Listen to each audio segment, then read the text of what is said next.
Paano kumuha kagaya ng drone shot na walang drone gamit lang ang maliit na camera or GoPro? Kahit na nasa isang no-fly zone, pwede ka gagawa ng parang aerial shot. So ngayon ipapakita ko sa inyo. Things needed: GoPro camera, and Telesin 270cm Monopod Extended Edition Selfie Stick. So ngayon ipapakita ko sa inyo kung gaano talaga ito kahaba.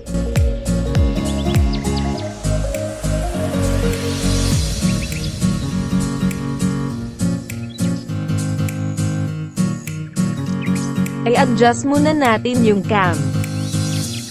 Simulan na natin.